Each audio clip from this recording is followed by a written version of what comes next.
All right, so we're doing our summer series. I'll introduce our speaker in just a moment. And we have K through fifth grade camp. We're getting ready for that. Even though that's over a month away from now, or about a month away from now, it's still a lot of work, and we need people to be involved in that. And so there's that, of course. If you would like to help, make sure you see Drew Strasser. He will be glad to put you in as far as in a place that will definitely work for you. And of course, if you want to sign up for that, make sure you go and just get involved, follow the instructions here, and you can register your family, your children, and we can have you in there involved in that. Also, this coming Sunday, we're going to have our next fellowship meal. And so that fellowship meal is whatever you bring, okay? So it's going to be 4th of July in personality and theme. So if you want to bring food that's red, white, and blue, you can do it. And I've had a green strange dish years ago. I was in England, and I thought, what British meal is this? It looked terrible. It looked awful.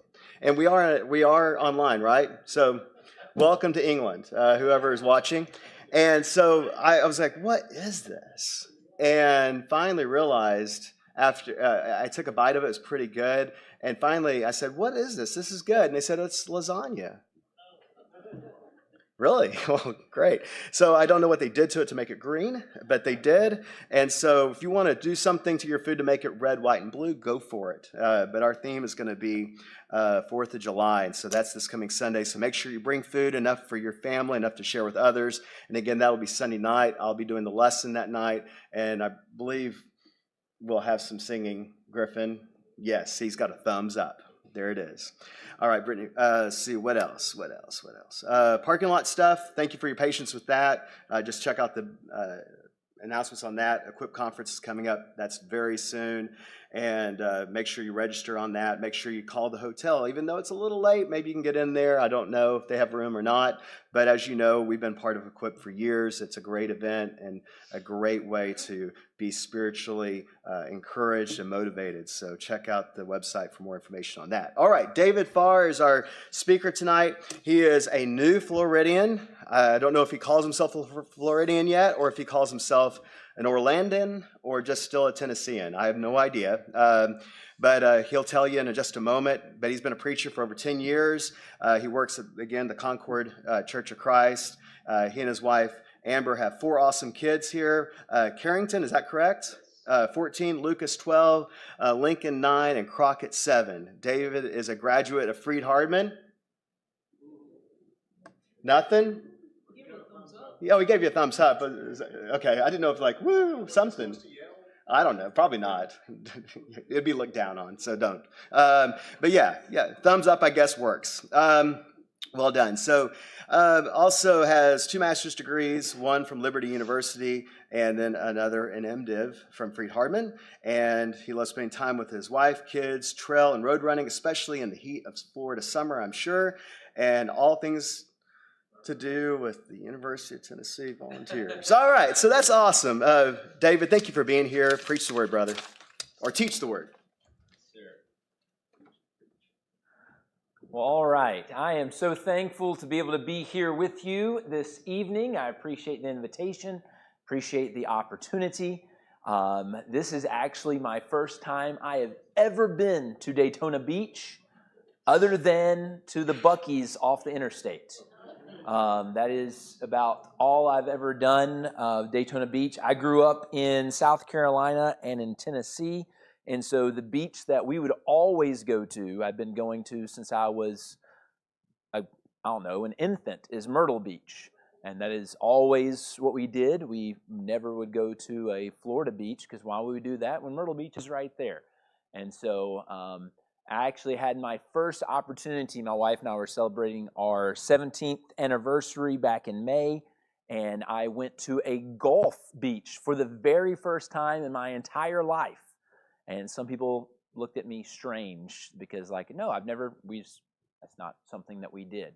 But I enjoy being able to be here with you this evening.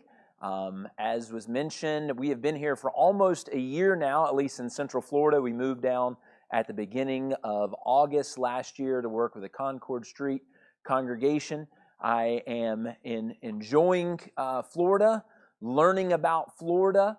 It is definitely not Chattanooga, Tennessee, but I have enjoyed it tremendously. There is a lot of wonderful people down here, and I look forward to getting to know all of y'all also as I continue to work with the congregation there in Orlando. And of course, anytime that you are away from home and happen to be in the Orlando area, we would love to have you visit with us there also.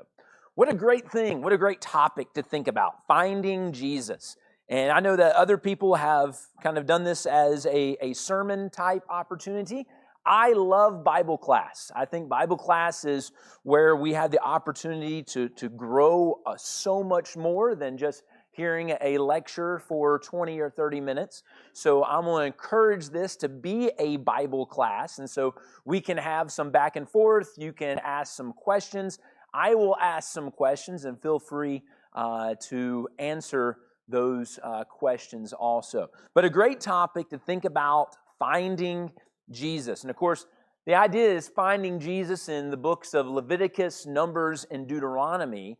But something that I thought about, if I can get my clicker to work, is that I need to point this a certain direction.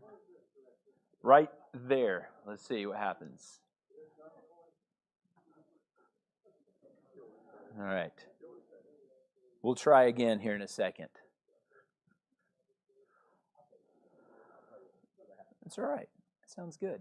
But think about, obviously we were talking about finding Jesus in Leviticus, Numbers, and Deuteronomy.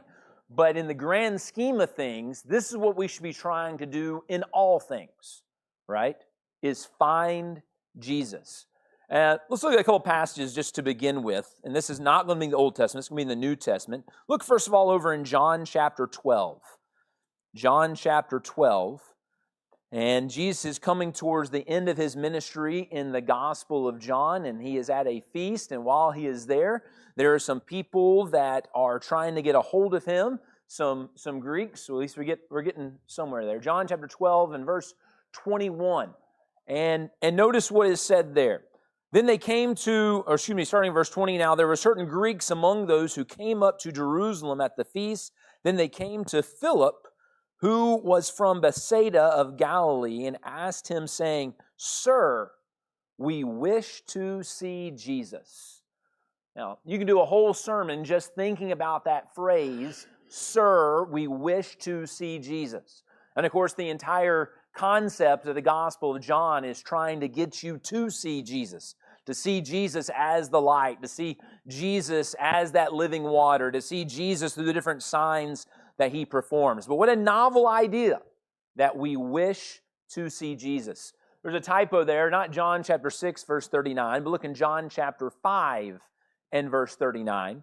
John chapter 5 and in verse 39, Jesus makes this comment about those Pharisees and others that were gathered around him. He says, You search the Scriptures, for in them you think you have eternal life. And these are they which testify of me. If you're going to see Jesus, if you're going to find Jesus, then you can find him in the Scriptures. And of course, when you read in your New Testament, okay, here's our first question. We'll try to prime the pump with this one. When you read in your New Testament, 99% of the time, when you read the word Scriptures, what is it referring to? The Old Testament Scriptures, the Old Testament writings, right? And so he's saying, in the Old Testament, I am there. Now, question number 2. How many times do you read the word Jesus in the Old Testament? You never find the actual word Jesus as far as the way we think about it. Now, his name is there, his Hebrew name is there. Joshua, Yeshua, that was his name. But as far as in the concept of what we think about Jesus, his name is not there. But the Old Testament Scriptures is full of Jesus. Look over in Luke chapter 24. There in verse 27, the narrative story there is Jesus discussing with the disciples on the road to Emmaus, right? You have Jesus, this is after the resurrection. He meets these two disciples. There is something about his appearance that they're not quite sure who he is, and he's asking them why they are upset, and they're looking at him dumbfounded, like, how do you not know what has taken place over the past couple days? Where are you from, basically? And eventually they figure out it is Jesus. After they have this meal together, it has opened their eyes, it is Jesus. And there in verse 27, it talks about how that he opens the scriptures unto them and to tell them and expounds from Moses and the prophets, all of the Old Testament scriptures and how they fit him. So what I want us to understand is that the Old Testament is chock full of things about Jesus.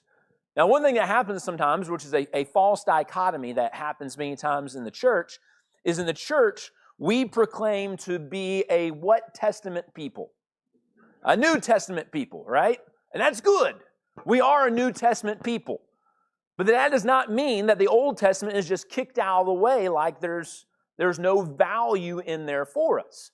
We need to remember that the New Testament is built off the Old Testament. We also need to remember that the New Testament quotes from the Old Testament over and over and over again. And I dare say that if you want to be a better New Testament Christian, then you need to know your Old Testament better. Because as you learn your Old Testament, the New Testament, it just explodes there in front of you, okay? And the Old Testament in many ways is Jesus concealed, whereas the New Testament is Jesus revealed. But both of them speak about Jesus. The other thing I want you to think about, and think about the Old Testament, is Psalm 1 and in verse 2. Now, this is the first psalm in our Psalter, but in actuality, it works more as an introduction for the entire Psalter. But notice what it says there in verse 2. Not that you're supposed to read the Word, not that you're supposed to just read the things of the law, but what are you supposed to do? Meditate. These things of the law, so we're looking at Leviticus, Numbers, and Deuteronomy, which is part of the quote-unquote law of Moses, are things you're supposed to go back to and meditate on. If all you've ever done in the Old Testament is had a Sunday school class when you were a kid and had a coloring page about it, you might be missing a lot. So these are things to go back and to think about, to read over and over again. The word meditate there has the idea of an animal chewing the cud. It's ruminate. It's that other stomach that is kind of mills around in there so you can think about it. Some people talk about that word that when it's almost like a sound, All right. Well, he will delight in the law of the Lord, definitely. But we have to meditate, think about it. And that's what we want to do this evening and think about Leviticus, Numbers, and Deuteronomy. Now, obviously, this is a big scope, right? 3 books.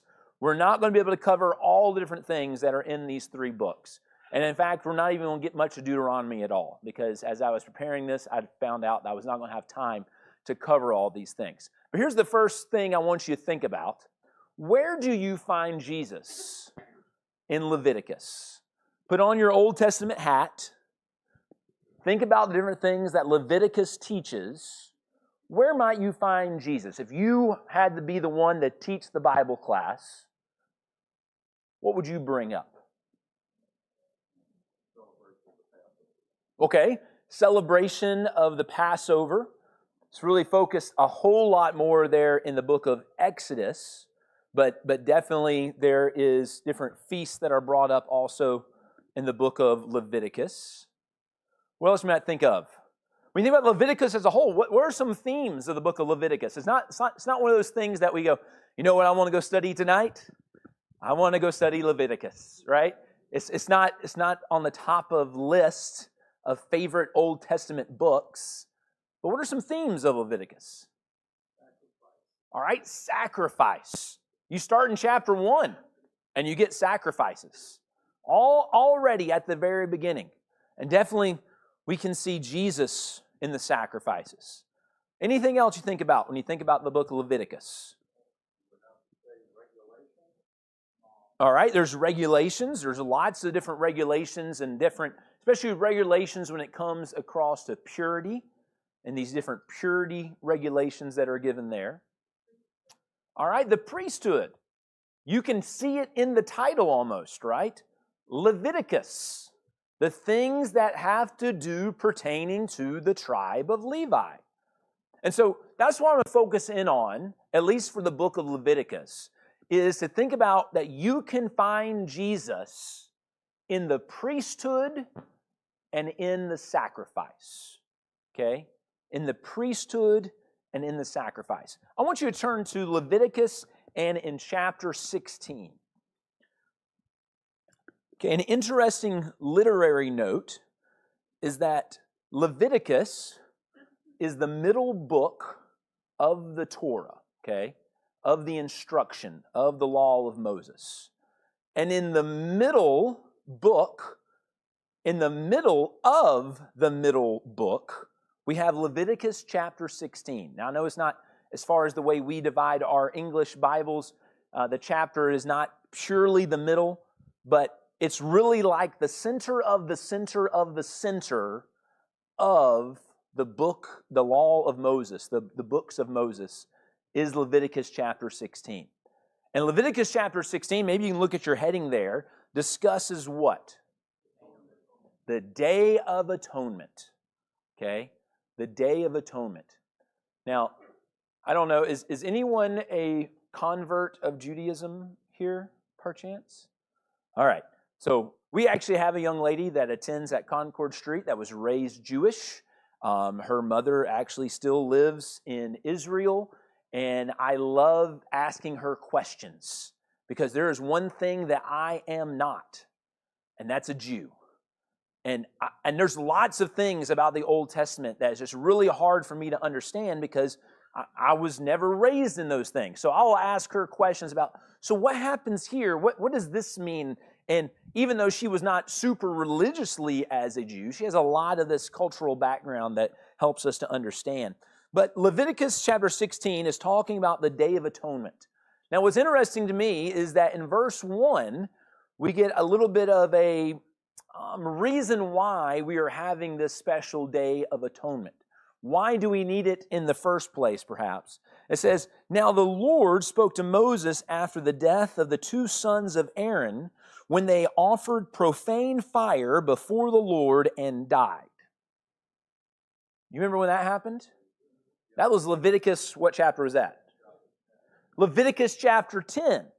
Now, as far as the order of how the book goes, what the writer is saying here, or what Moses is saying as he puts this together, is that this is what God talks about right after that happened. But we've gone Leviticus 11, Leviticus 12, Leviticus 13, and Leviticus 14, and Leviticus 15 before we get to 16. And in all of those chapters, he's giving these different purity regulations. But it all goes back to Nadab and Abihu profaning the Lord, offering this unauthorized fire, and they themselves being consumed by fire, that we eventually get to Leviticus chapter 16. Something else that is interesting is that the way it portrays chapter 10 is that this was like the very first day on the job. In chapter 9, you have the opening of the tabernacle. You have fire coming down and consuming the sacrifice, showing God's acceptance. And the very next story is people messing up and God making an example out of them. Well, because of that, because of the people's impurity, we need atonement. Right? Now notice this also in verse 2. "And the Lord said to Moses, tell Aaron your brother not to come at just any time into the holy place inside the veil, before the mercy seat, which is on the ark, lest he die. For I will appear in the cloud above the mercy seat." It may have been that they thought that this tabernacle was just like any other tent. Maybe Aaron and his sons had the idea that they could just walk in and out anytime they wanted to. And what we learn here from God through Moses is no, you can't just go in here anytime you want. And when you do come in here, what do you need to bring with you? You got to bring sacrifice. More literally, you have to bring blood. If you're going to come into my presence, there has to be blood. There has to be this atonement that takes place. So what happens on the Day of Atonement is that there's different sacrifices that are made, right? There's a sacrifice that the high priest himself makes for himself with this bull, and he takes some of that blood so he can atone for himself. And then there also is a goat that is sacrificed. Of course, remember the other goat that is called the scapegoat or the goat for Azazel. That's another story for another time. But there is blood that is brought into the tabernacle. And there's something else I think that we oftentimes don't think about. But the temple and the tabernacle was a very bloody place. I think we think about the beauty of it, which definitely was beautiful. It was decorated in many ways like the Garden of Eden. On the tapestries, there was different things in the tabernacle to make you think about the Garden of Eden. You had the menorah, the golden lampstand to remind you of the trees. You had so many things that were taking place to get your mind back to the beginning and to the presence of God there. But the tabernacle was a place of death and a place of blood. And what we find out in this tabernacle, that during the Day of Atonement, that basically the high priest would bring a blameless victim. And that blameless victim was not some human, but was some animal.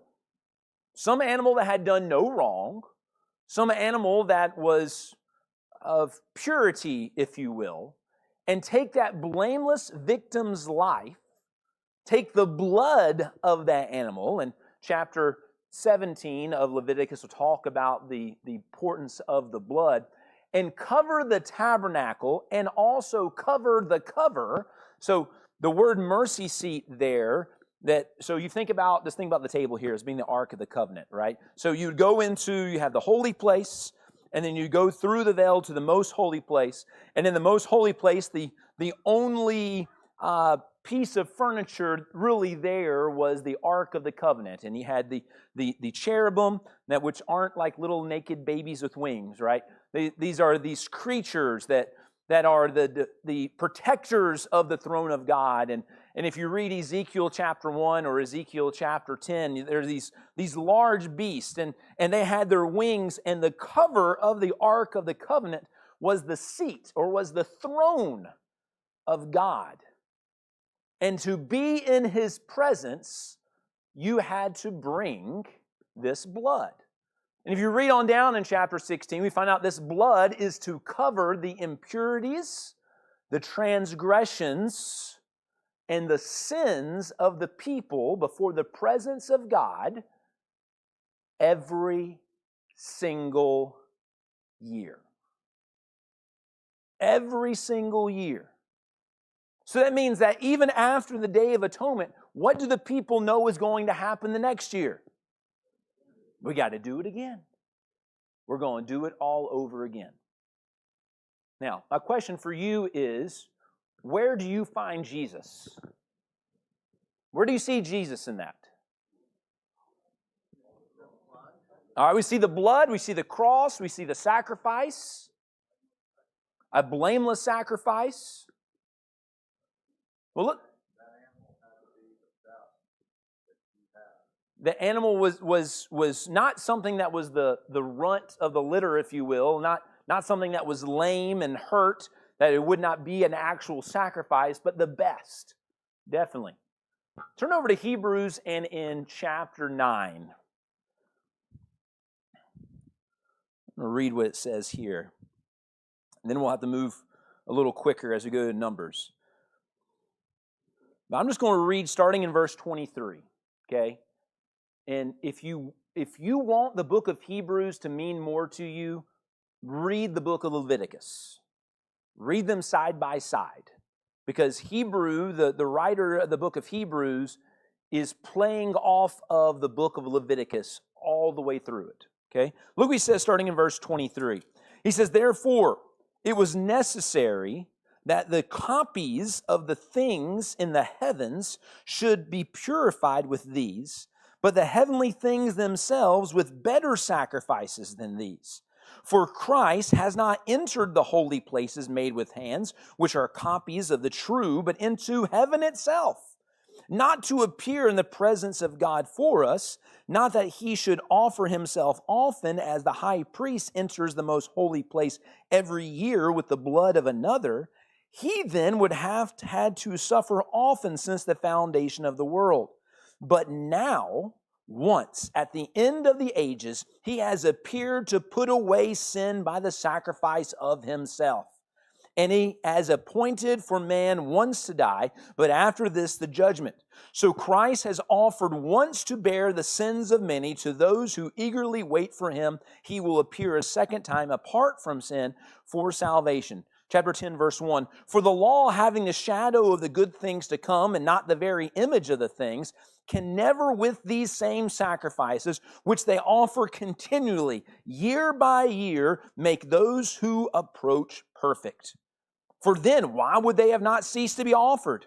For the worshiper, once purified, would have no more consciousness of sins. But in those sacrifices there is a reminder of sins every year. For it is not possible for the blood of bulls and goats could take away sins." So where do I see Jesus in the book of Leviticus? Especially when I think about the Day of Atonement with the priesthood and the sacrifice. I see Jesus is everything.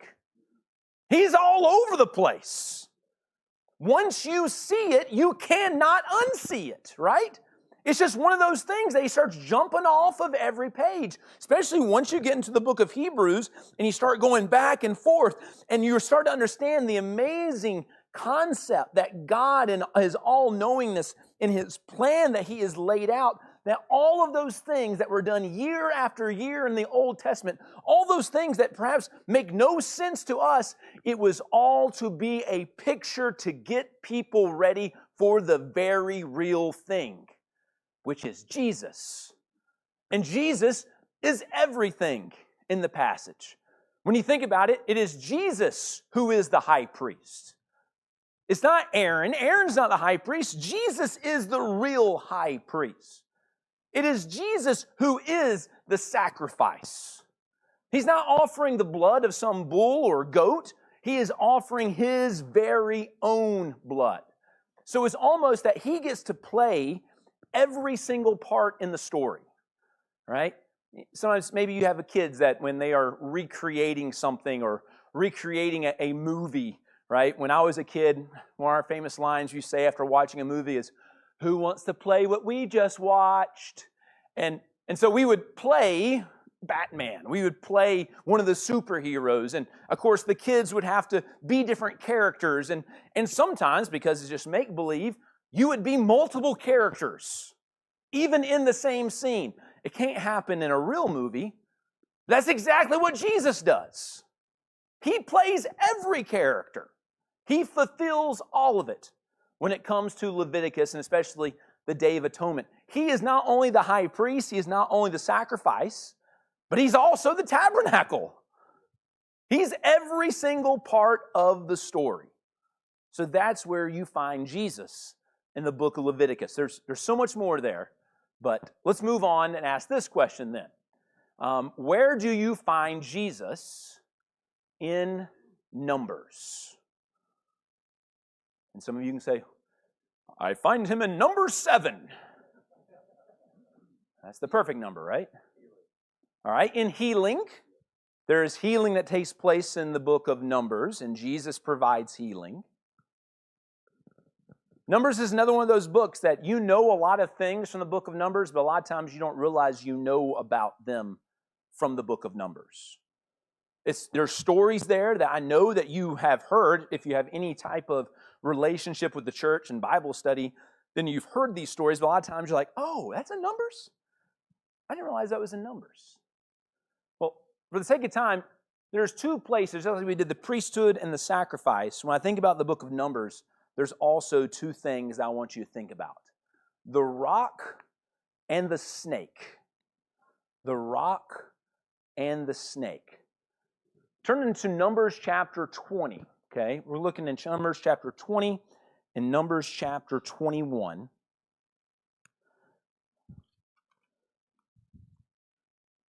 And in Numbers chapter 20 is a very crucial part of the story of the people of Israel. In that in Numbers chapter 20, their fearless leader, whose name is Moses, makes a grave mistake. What is the mistake that Moses makes that ends up keeping him from being able to go into the promised land?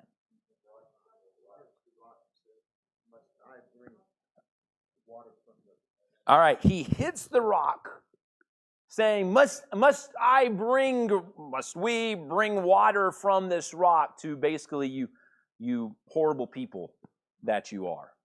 Okay? But this is not the first time this has happened. And what was Moses supposed to do instead of hit the rock here? Supposed to speak to it. Why in the world would he think he needed to hit the rock? Okay, he got frustrated with the people perhaps. Why else do you think he might? This is, of course, just hypothetical. Why else might he think that he should have hit the rock even though God told him clearly to speak to the rock? Because he did it before. Okay? Look over in, this is not in my assigned text, but look over in Exodus in chapter 17. Okay? Hold your place there in Numbers 20. I know this is going to take some extra fingers or markers or whatever. But look in Exodus chapter 17. Now, this is a whole different setting.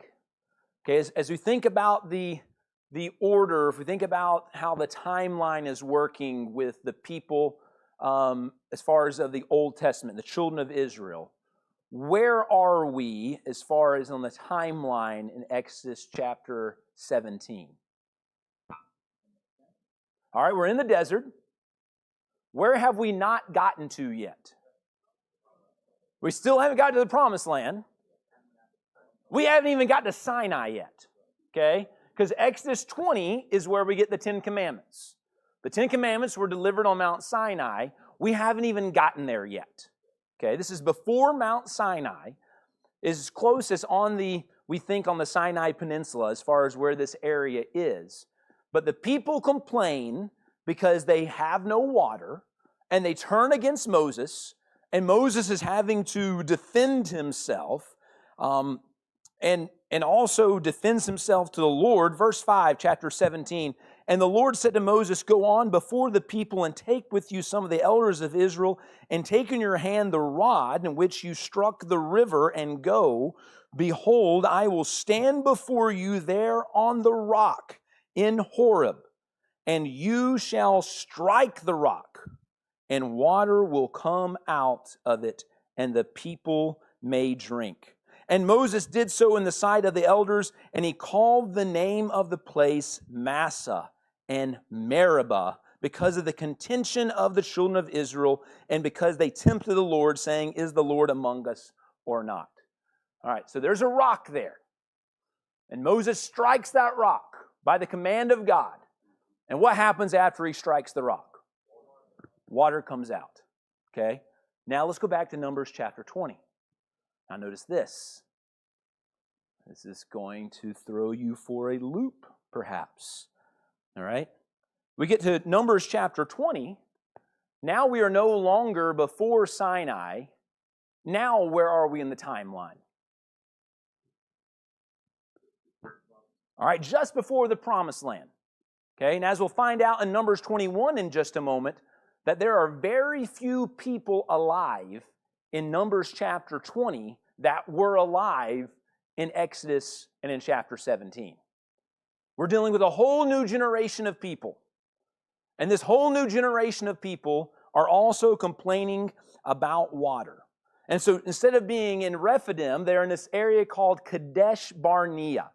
And Kadesh is a famous area because that is where the people also camped when they sent out the 12 spies, where 10 were bad and 2 were good, right? And so this is that same area that is there. It is not the same area as Exodus chapter 17. 2 different areas, separated by miles and miles of desert. Okay? The people complain again for water. And then it says there in verse 7, then the Lord spoke to Moses, saying, take the rod, you and your brother Aaron, and gather the congregation together. Speak to the rock before their eyes, and it will yield its water. What rock? The rock that's before their eyes. Where in the world does this rock come from? I mean, before in Exodus 17, the Lord was going to show him the rock, and he was going to be in the presence on top of that rock, basically, and to strike that rock and water would come forth. Notice what he goes on to say there in verse 10, and Moses and Aaron gathered the assembly together before the rock. Again, it's just like the rock is there. And he said to them, hear me now, you rebels. Must we bring water for you out of this rock? Then Moses lifted up his hand and he struck the rock twice with his rod, and water came out abundantly, and the congregation and their animals drank. In verse 12, then the Lord spoke to Moses and Aaron, because you did not believe me and hallow me before your eyes, and you will not bring this assembly into the land that I have given you. Okay, so notice this. Numbers 20, Moses brings water from the rock at Kadesh Barnea. But notice what happens there in verse 13. This was the waters of Meribah. What was the name of the waters that came out of the rock in Exodus chapter 17? Massa and Meribah. It seems to be, just by looking at it, and the way that even the writer writes this out, we're dealing with the same rock. Somehow, the rock that was in Exodus 17 in a whole different area of the desert is now in Numbers chapter 20 in a whole other area of the desert. It's all right. This placement of this rock, you can look up pictures of walking rocks in the desert and see how they can actually slide and such. I don't necessarily think that is what is going on here, but the author goes to great lengths to say basically there's a rock that's here. It is with the people, and you're going to get water from that rock. Now, where do you see Jesus? All right, in the rock. It is interesting. Let's go over to, let's see.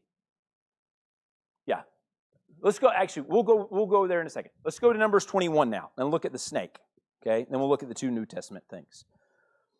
Numbers 21. All right, so same basic context, except Aaron's dead now, okay?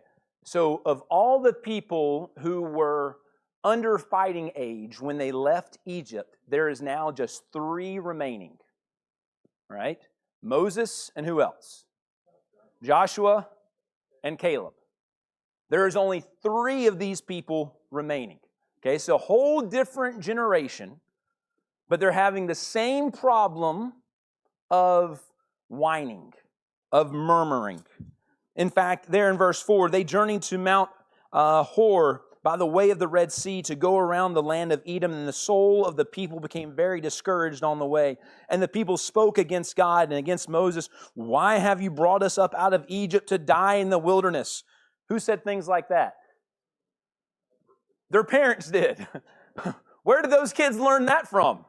Dad, mom, right? For there is no food and no water, and our soul loathes this worthless bread. Can you imagine calling bread from heaven worthless? That's what these people do. So the Lord sent fiery serpents among the people, and they bit the people, and many of the people of Israel died. I think it's interesting that we have a different generation, but one thing we learn about people is you can put them in a different setting, you can put them 40 years later, but they're going to act the same way. People are always going to act the same way. Even 21st century Daytona Beach, people are still going to act the same way. But what's interesting is when people complained about the food and the lack thereof earlier with the previous generation, what did God do? He sent them manna. He blessed them. He was trying to teach them a lesson about how to be obedient and how they collected the manna and all those things. What does he do this time?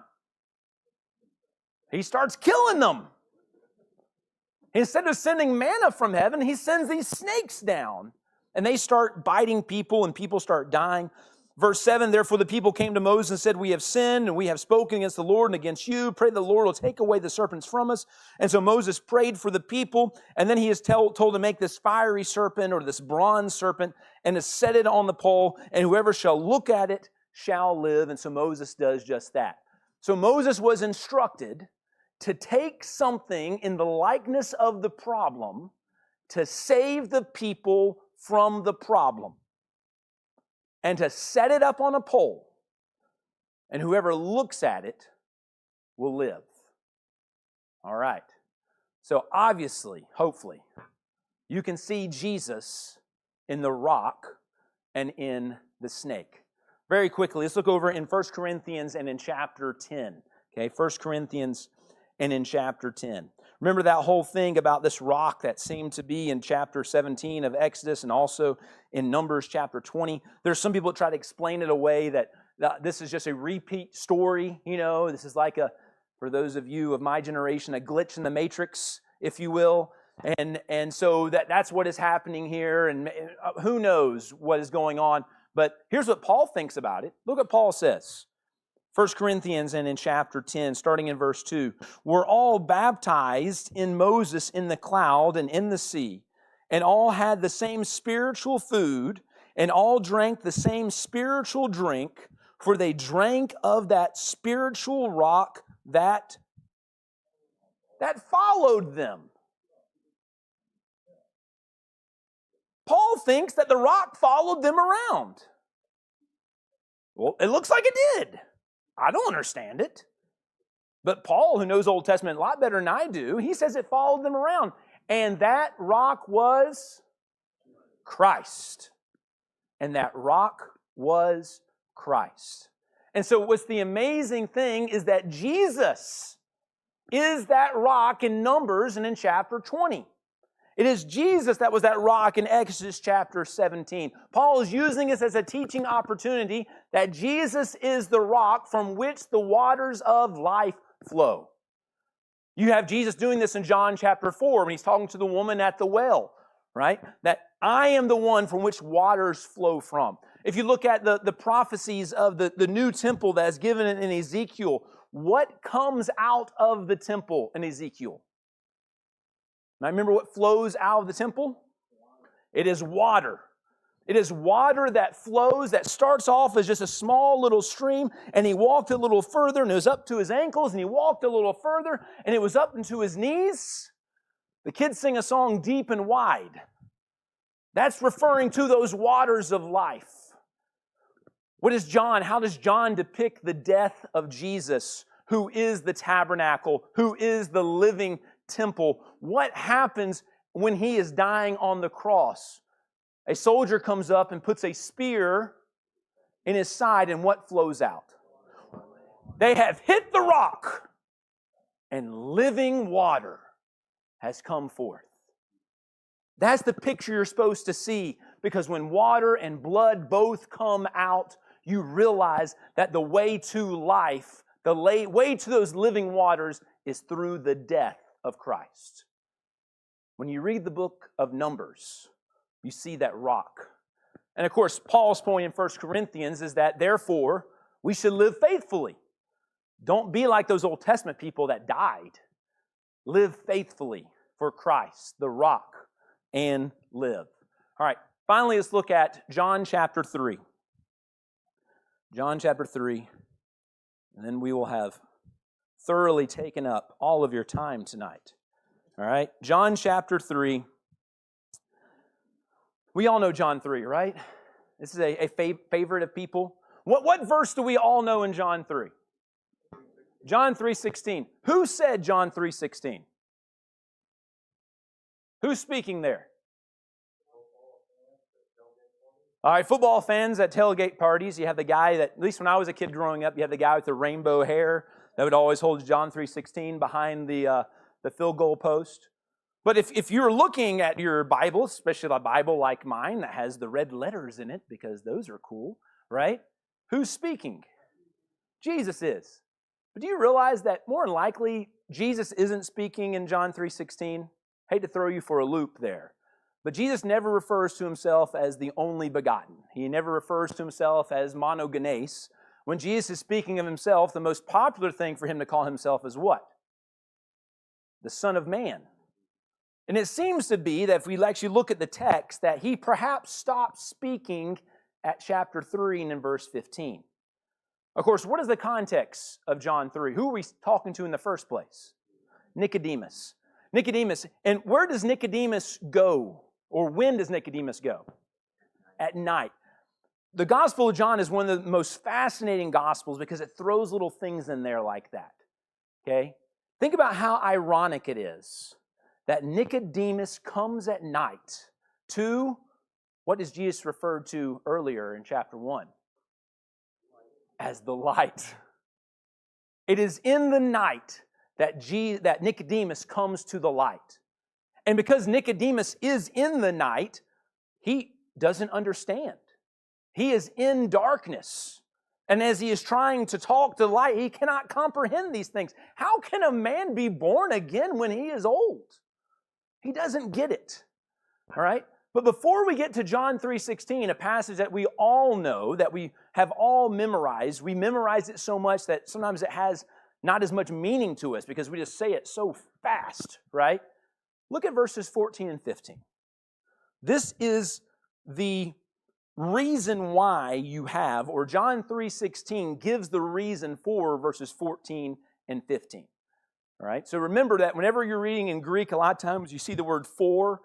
It's a little word in the Greek, gar. Usually it is giving a reason for something just said. Okay? For this reason. Look at the thing he's going to give a reason for, starting in verse 14. This is more than likely is Jesus speaking. He says, "And as Moses lifted up the serpent in the wilderness, even so must the Son of Man be lifted up, that whoever believes in him should not perish, but have eternal life." What was Nicodemus's job? He was a Pharisee. What do you think that he would know about? He would know about the Old Testament, right? He would know all these stories. If he's a good Pharisee and he was doing Psalm 1 verse 2, he would have meditated on these things. And what Jesus is saying is that just as that serpent that Moses fashioned had to be lifted up, and if people would look at it and live, he's saying, I am that. I, as the Son of Man, am that also. Notice the connection. The likeness of the problem, just like it was the likeness of the snakes that were biting, the likeness of the problem, what's the problem? Sinful man. What did Jesus look like? Like me. Guess what I am? I'm a sinful man. And he looked just like me. He came in the likeness of the problem to save people from the problem. And just like that serpent in the wilderness that was lifted up on a pole.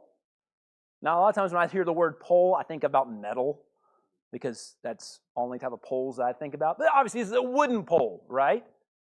Now you see Jesus also lifted up on a wooden pole, if you will. We call it the cross.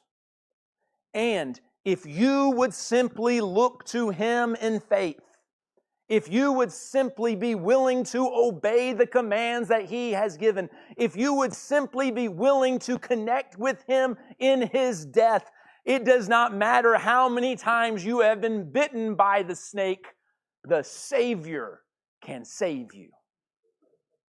That is what you're supposed to see there. And what's amazing is this Nicodemus, if you read the rest of his story, we find him at the end of the story. What is he doing? He's taking the body of Jesus with Joseph of Arimathea and preparing the body and putting it in a burial plot. Guess what he ends up looking at? He ends up looking at the Son of Man lifted up. He sees it. I don't know what happens with the rest of the story of Nicodemus. I don't know if he becomes a person that is very active in the church. I have no idea. But it's amazing that the man who met him at night to begin with openly requests the body at the end to be a part of that story of the gospel. So, can you find Jesus in Leviticus, Numbers, and Deuteronomy? Oh, you bet you can, right? And this is just scratching the surface. So, two things just to realize, and then we'll also go into prayer. I don't have time to go through all of Deuteronomy, but some big things that jump out in Deuteronomy is the prophet of Deuteronomy chapter 18. There is a promise that there will become a prophet that is like Moses.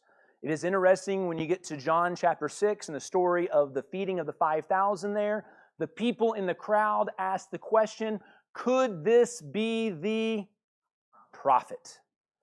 They see Jesus. Hopefully we can see him there too. We get to Deuteronomy chapter 32 and what's called the Song of Moses. There Moses refers to God at least 4 times, maybe 5 times, as the rock. So there we have the rock again. And of course, you can go all throughout the New Testament and seeing that rock, which is Jesus. Thank you so much for all of your attention tonight. Thank you for your comments. I hope this empowers you to get back into your Old Testament and put on the glasses that are searching for Jesus, and you will find him, and that's what makes life worth living, is finding Jesus, for sure. Let's close with prayer. Our Father in heaven, we are so very thankful for the many ways that you have blessed us. We're thankful for the opportunity we have to be here on this Wednesday night to do one of the best things that we can possibly do with our time, and that is studying your word, looking for your Son. Father, help us to be people that constantly strive to find Jesus, and help us to be people that constantly, when other people look at us, they can also find Jesus.